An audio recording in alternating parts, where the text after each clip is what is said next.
Hello friends, सभी को नमस्कार। Welcome back to my YouTube channel.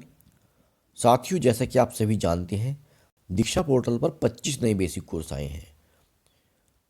साथियों, इन कोर्स में से कुछ कोर्स तो ऐसे हैं जो आपने शायद पहले कर रखे होंगे और कुछ कोर्स नए हैं जो आपको करने हैं। जो कोर्स आपने पहले कर लिए हैं वो आपको दोबारा नहीं करने हैं और जो आपने नहीं किए हैं वो आप सभी को करने हैं। इन्हीं 25 कोर्स में से आज की वीडियो में आप देखेंगे बेसिक कोर्स नंबर 18 जोड़ और घटा की प्रश्नोत्तरी। यह कोर्स आपको 1 मार्च से 7 मार्च के मध्य पूरा करना है। तो साथियों, वीडियो शुरू करने से पहले आपसे निवेदन है कि यदि आप मेरे YouTube चैनल पर पहली बार विजिट कर रहे हैं या आपने अभी तक मेरा चैनल सब्सक्राइब नहीं किया है तो प्लीज़ आप मेरा YouTube चैनल सब्सक्राइब करें, जिससे आपको इसी प्रकार की अन्य वीडियो जो शिक्षकों से संबंधित होती हैं उनके नोटिफिकेशन तुरंत मिल जाया करें। अगर आप इस प्रकार की वीडियो को अपने व्हाट्सएप या टेलीग्राम पर पाना चाहते हैं तो मैंने इसके लिए व्हाट्सएप और टेलीग्राम ग्रुप बनाए हैं। आपको ग्रुप का लिंक इस वीडियो के डिस्क्रिप्शन बॉक्स में मिल जाएगा। तो शुरू करते हैं आज की वीडियो। चलते हैं दीक्षा पोर्टल पर, करते हैं बेसिक कोर्स नंबर 18 की प्रश्नोत्तरी। ये मैंने प्ले कर दिया है, कुछ ही सेकंड में आपके सामने ये डिस्प्ले हो जाएगी। थोड़ा धैर्य रखें। जोड़ व घटा आकलन।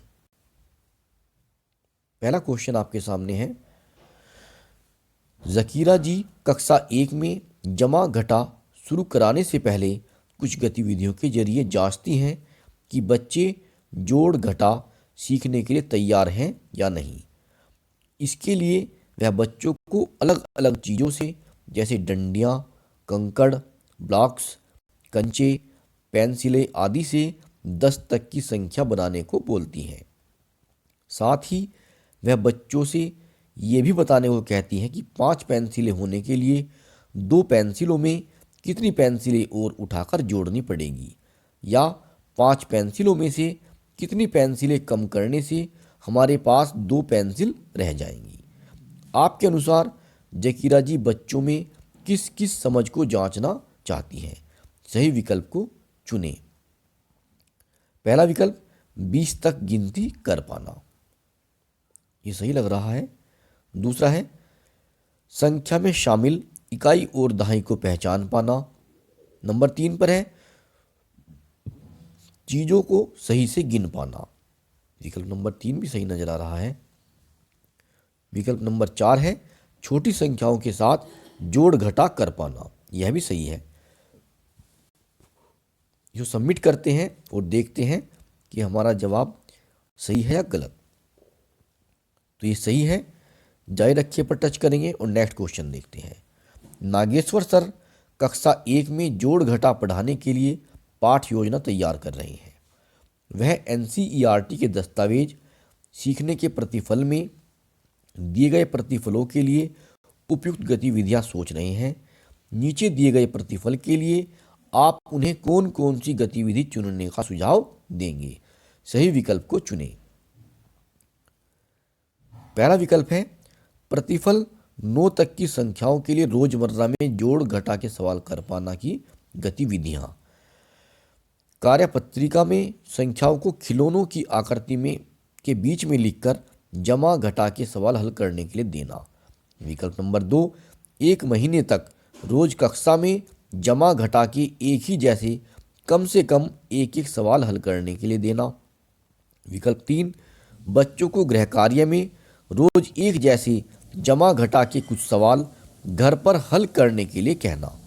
विकल्प नंबर 4, बच्चों की असल जिंदगी से जुड़ी परिस्थितियों में उन्हें जोड़ घटा हल करने के लिए अवसर देना। तो साथियों, इसका सही जवाब लगता है मुझे विकल्प नंबर 4। इसको सबमिट करते हैं और देखते हैं कि यह सही है। जारी रखिए पर टच करेंगे और नया क्वेश्चन देखते हैं।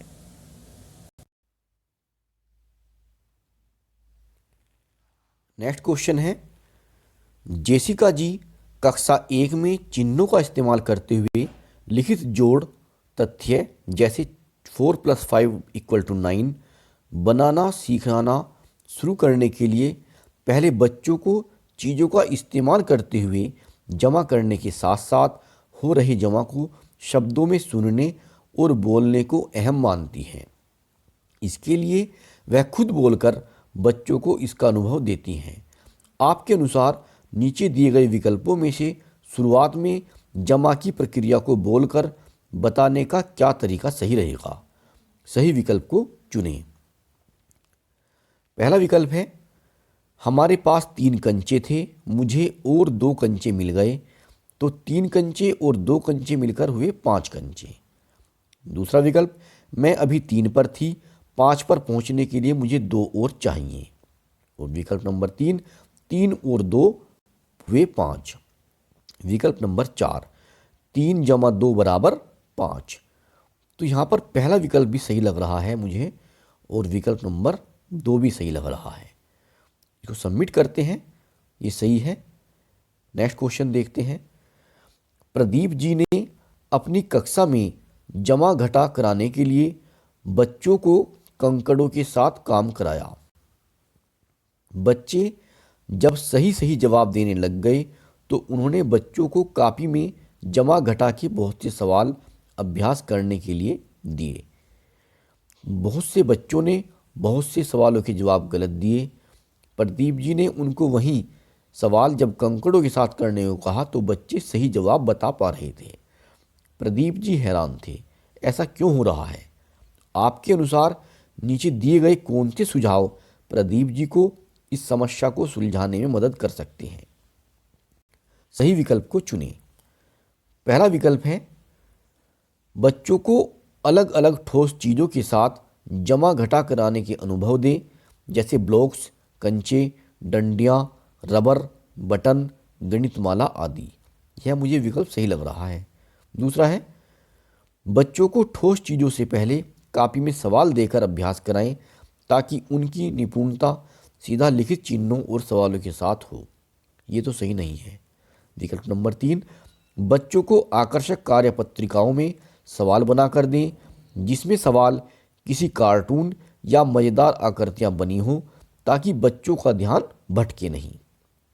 विकल्प नंबर 4, बच्चों को ठोस चीज़ों के बाद चित्रों के इस्तेमाल से जमा घटा करने दें और कॉपी में काम करते हुए भी उन्हें ठोस चीज़ों, चित्रों या संख्या रेखा की मदद लेने दें। यह भी सही है। तो इसको सबमिट करते हैं, ये सही है। नेक्स्ट क्वेश्चन, ज़कीरा जी कक्षा में संख्याओं की समझ पर काम करते समय उसके साथ साथ संख्या से जुड़ी जमा घटा की समझ पर भी काम करती हैं। जैसे 12 को 10 जमा 10 और 2, 5 और 5 जमा 2, या 15 से 3 कम, 20 से 8 कम की तरह देख पाना। आपके अनुसार ज़कीरा जी ऐसा क्यों करती होंगी? सही विकल्प या विकल्पों को चुनें। इसका पहला विकल्प है, एक साथ गणित के 2 पाठों पर जल्दी से काम हो जाएगा और अभ्यास के लिए समय बच पाएगा।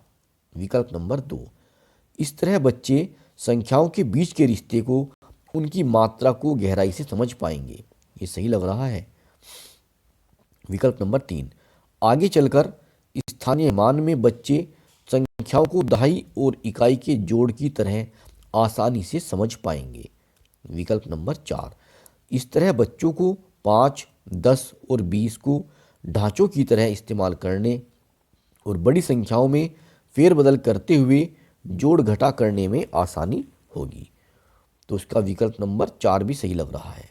तो सबमिट करते हैं, और ये सही भी है। नेक्स्ट क्वेश्चन, 5 और 4 को जमा करते हुए अब्दुल ने 5 के आगे 4 और गिने, वहीं रीना ने शुरू से गिनती करते हुए जमा किया। अब्दुल 5 और 6, 7, 8, 9 इस तरह से, रीना ने 1, 2, 3, 4 इस तरह से गिने। आपके अनुसार अब्दुल और रीना ने इन दोनों में से किसका तरीका सही था और क्यों? सबसे सटीक विकल्प को चुनना है, यानी कि एक ही विकल्प को चुनना है यहाँ पर। पहला विकल्प है रीना का, क्योंकि उसने सारी चीज़ों को गिना था लेकिन अब्दुल ने सारी चीज़ों को नहीं गिना। दूसरा विकल्प अब्दुल का, क्योंकि उसका तरीका छोटा था और उससे जल्दी जवाब निकल आया, शुरू से गिनने की जरूरत नहीं थी। विकल्प नंबर 3, दोनों का तरीका सही था, क्योंकि दोनों का जवाब आखिर में तो सही ही था, कैसे निकाला, क्या फ़र्क पड़ता है। और विकल्प नंबर 4, दोनों का तरीका सही था, क्योंकि रीना कुछ समय बाद अपने तरीके को आत्मसात करके अब्दुल के तरीके पर पहुंचेगी। तो यही सही लग रहा है, विकल्प नंबर 4। सबमिट करते हैं, ये सही है। नेक्स्ट क्वेश्चन, नागेश्वर सर अपनी कक्षा में जमा घटा के अलग अलग तरह के सवालों को शामिल करना चाहते हैं। नीचे दिए गए सवालों के सामने उसके सही प्रकार को ड्रैग करके नागेश्वर सर को सवाल चुनने में मदद करें। रोहन के पास 3 खिलौने वाली गाड़ियां थी।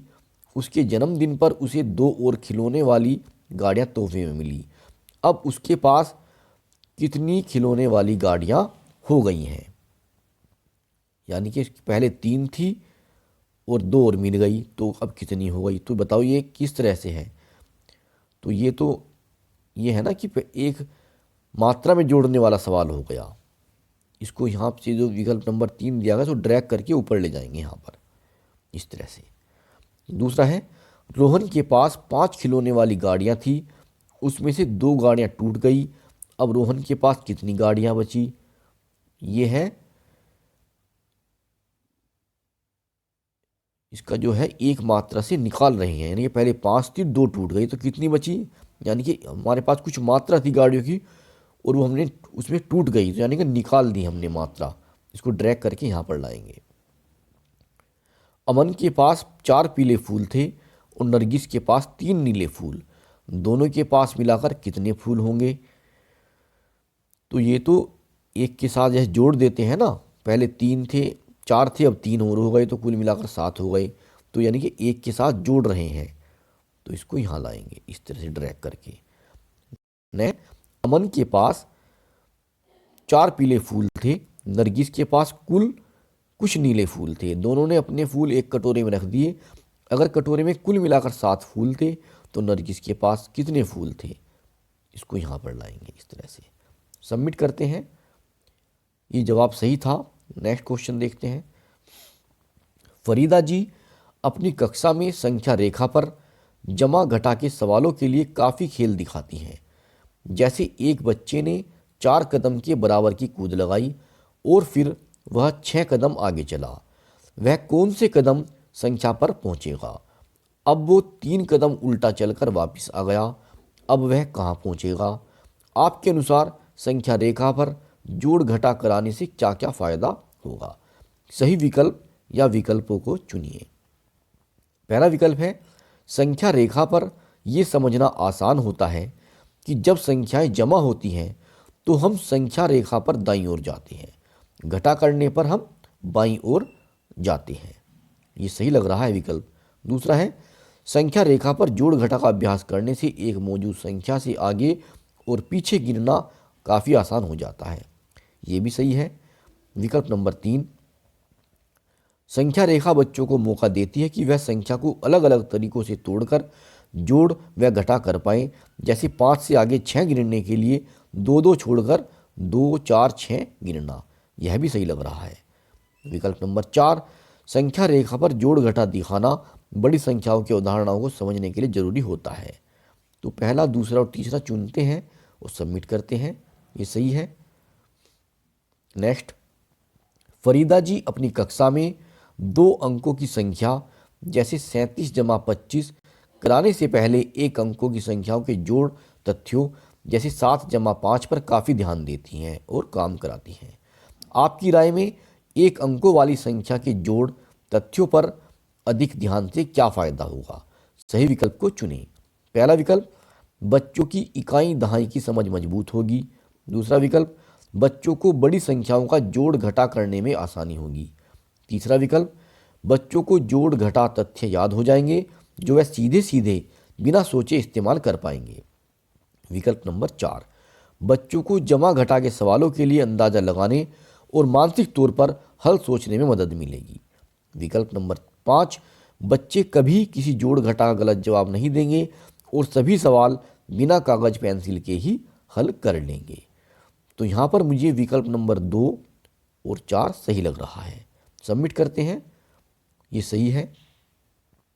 नेक्स्ट क्वेश्चन, फरीदा जी बच्चों को 2 अंकों की जमा घटा के लिए सीधे सीधे हासिल और उधार के मानक तरीकों को ना सिखाकर पहले अपने अपने तरीकों से जवाब सोचने और ढूंढने काफ़ी मौके देती है। आपके अनुसार सीधा सीधा मानक तरीका ना सिखाकर अपने खुद के तरीकों से जवाब ढूंढने देने से क्या फ़ायदा होगा? सही विकल्प को चुनें। पहला विकल्प, बच्चे कक्षा में मौजूद सीखने सिखाने की सामग्री जैसे कि गणित माला आदि का बेहतर इस्तेमाल कर पाएंगे।